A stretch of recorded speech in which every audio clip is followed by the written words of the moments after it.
Hi, I'm Donald Trump, and I'll be hosting Saturday Night Live this week with musical guest Sia. And to make things extra fun, Donald has promised that for the whole show he is not going to brag or say he's the best at anything. Right, Donald?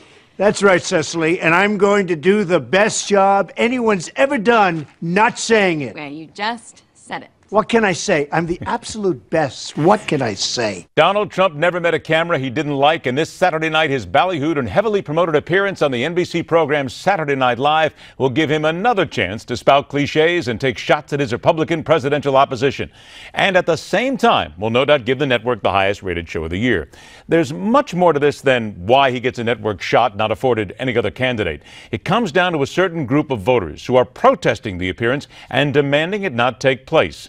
Our next guest believes such anger needs to be channeled, perhaps even pared down, and pay attention to something much more important than a candidate mocking himself and others on national TV.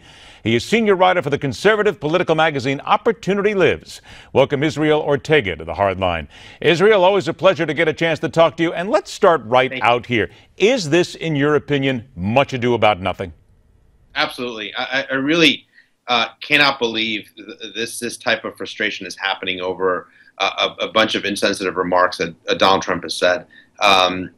There are a lot of folks who have said a lot of insensitive things about the Latino community, including comedian Amy Schumer, who hosted SNL a few weeks ago.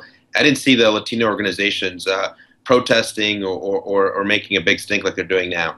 But you can see, of course, what they're thinking about on that side, because here we have actors, Oscar-winning directors, activists, certainly out of Los Angeles and other places, saying that Trump is guilty of hate speech, that he is encouraging physical aggressions against Hispanics, which really seems to be overboard, but that's helping to drive this conversation, yes?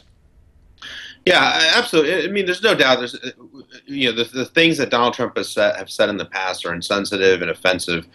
I think we can all agree on that, but again, I think when you think about things like the fact that so many Hispanics and Latinos are out of work, so many Hispanics and Latinos haven't seen a pay raise in some time now, so many of them living in poverty, these are really important issues. And the fact that so much attention is being made on this one appearance on SNL, to me, it makes me scratch my head. I want to get down to the jobs itself right here, because there is a thinking that Donald Trump could win over Hispanics who fear job competition from illegals. They talked about this in the Washington Times. Matter of fact, there's people talking about the Hispanics in Texas saying, wait a minute, we're here in East Texas, we're here legally, we vote, and we're just as concerned as everybody else about illegals taking our jobs. Is that true?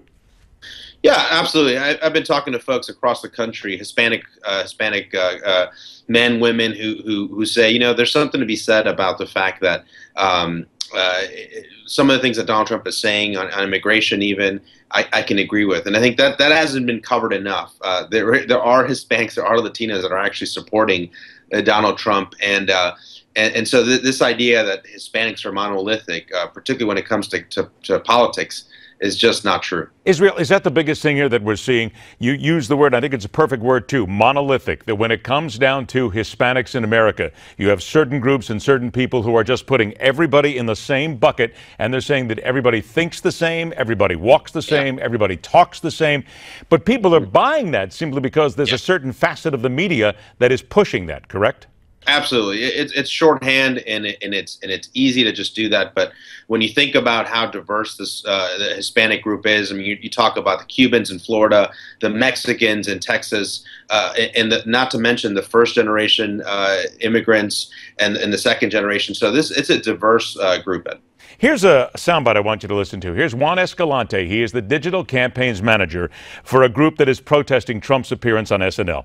He thinks that Trump's view on immigration is incredibly important. Hear what he's got to say. We'll come back and react to this. There is nothing funny, and I want to repeat that again.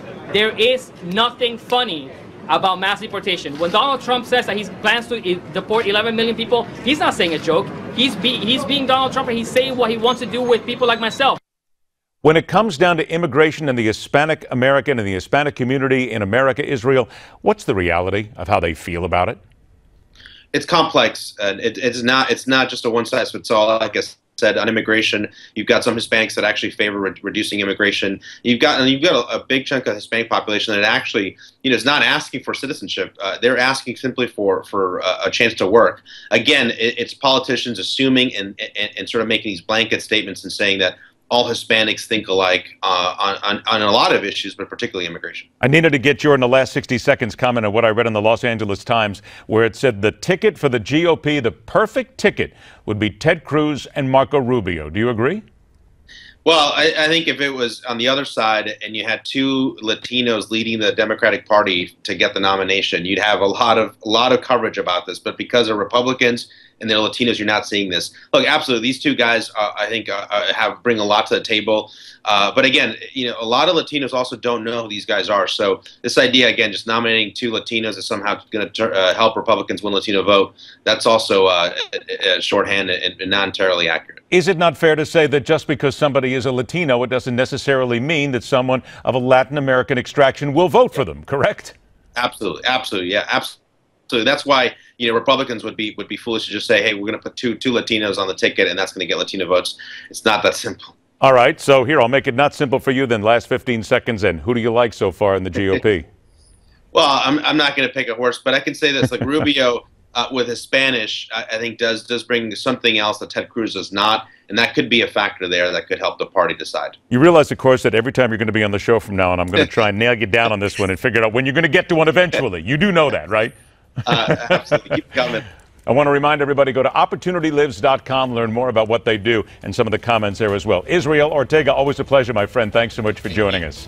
They are the children of dictators and some of the most despicable people on earth. Hear what they have to say about their fathers from a man who has talked to them at length. That's coming up next on The Hardline.